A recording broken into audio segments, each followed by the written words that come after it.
Bonjour Anna Haro. Bonjour. Bienvenue sur TV5 Monde, merci d'être avec nous. Alors c'est pas simple de vous présenter en quelques mots. Vous êtes née à La Réunion, vous êtes, on va dire, musicienne, chanteuse, poétesse et danseuse aussi. Oui, je m'exprime. Vous avez sorti un premier album qui porte votre nom, d'ailleurs, Anna Haro. Vous chantez en créole et vous adaptez parfois vos textes en français. Toujours. Voilà.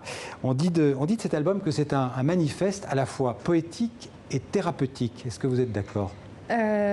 Oui et non. C'est un manifeste, oui. C'est quelque chose qui est venu à un moment donné témoigner d'une réalité.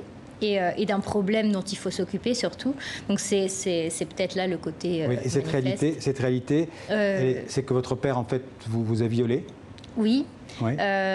J'ai été dans une famille incestueuse, donc mon père était incestueux. Et puis il s'est suicidé quelques années plus tard. Oui. Exactement. Et en fait, vos chansons racontent cette enfance meurtrie, cette enfance brisée. Oui, alors ça raconte pas exactement, mais ça parle aux émotions qu'on peut ressentir, à la confusion qui peut régner dans la construction de ses propres limites, de son identité en fait. On va écouter tout de suite un extrait de votre album pour le titre Cap Cap.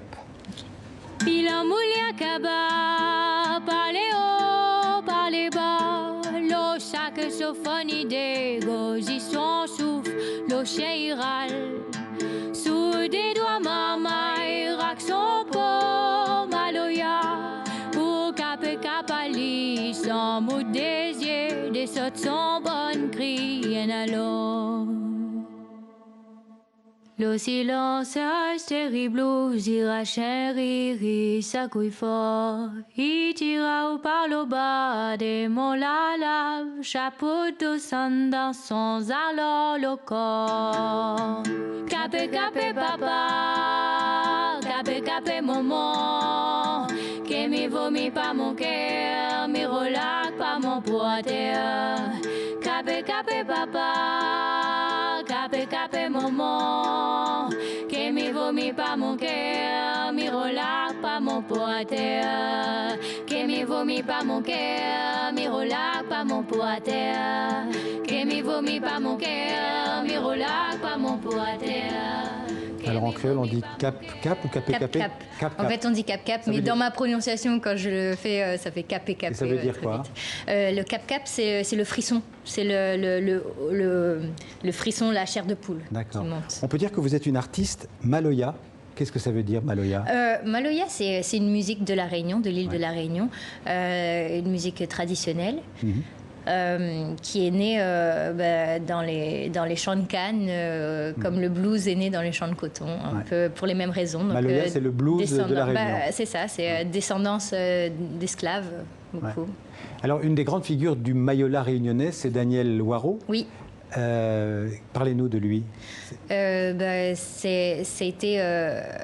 Ça a été l'un qui a un des joueurs de Maloya qui a réussi à l'exporter en fait, qui a réussi ça. Il y a beaucoup, il y a un fond très militant. Il a toujours et est toujours très militant pour la langue, pour la culture créole, pour ces choses-là. Ouais. Et c'est un modèle pour beaucoup d'entre nous qui prenons cette voie-là. Un modèle pour vous aussi. Un modèle, oui.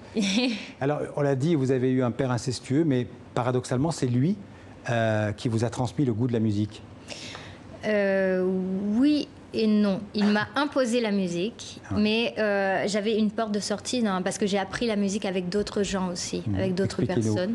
Qu'est-ce qu'il vous a transmis et qu'est-ce que vous avez appris en dehors de lui ? Alors, lui, il m'a transmis beaucoup la douleur et l'autorité, enfin beaucoup là-dessus, bref, c'était très compliqué. Mais j'ai appris la musique avec un frère religieux assez jeune et j'ai commencé à jouer à la paroisse, dans l'église de la paroisse où j'ai grandi. Donc dès 7 ans, je jouais tous les dimanches, j'accompagnais les chants à l'église, j'étais à l'orgue en fait. Ouais. Donc c'était valorisant parce que c'était quelqu'un qui me poussait, qui avait confiance en moi. C'est la musique, c'est la danse, les mots, la poésie aussi, parce que vous êtes d'une certaine manière une poétesse qui vous ont sauvé la vie. Oui. C'est le mouvement du corps qui m'a déjà appris par la danse à me rendre compte en fait qu'il y avait un malaise, qu'il y avait quelque chose que j'avais besoin d'exprimer. Ouais. Ensuite, c'est devenu des mots trop durs d'abord pour les faire sortir directement. Donc, je suis passée par la musique et puis maintenant, j'écris. C'est plus facile de l'écrire vraiment dans un livre, par exemple. Quand vous écrivez toujours en créole. Vous pensez et vous écrivez en créole? Non, pas forcément toujours. C'est pas, ça m'arrive beaucoup, mais en français aussi parce que ce sont mes deux langues. Donc, il m'arrive beaucoup de créer totalement en français, puis d'écrire. Les deux langues se complètent. On va écouter un deuxième extrait de votre album tout de suite. Pique droite. Oui. Oceani, Somini Oceani.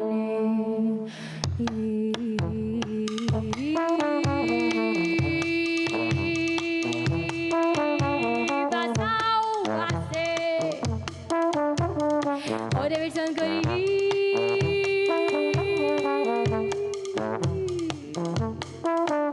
Basavano. Angelochilai, oh Davidson, hey.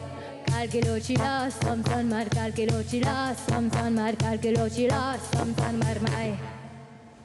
Calgelochila, Samson mar mai. Pique droite. Oui. Ouais. C'est. Ça veut dire quoi? Ça veut pas dire grand-chose. En fait, je me posais la question comment on sort de justement ce témoignage, cette écriture en créole qui parle beaucoup de l'inceste, de ce sujet-là. Et en fait, j'ai fait un exercice d'écrire, de reprendre certains morceaux et de les écrire en créole inversé. Oui, et de faire un jeu comme ça pour avoir le côté miroir et pouvoir sortir de là tout en restant sur cette base-là.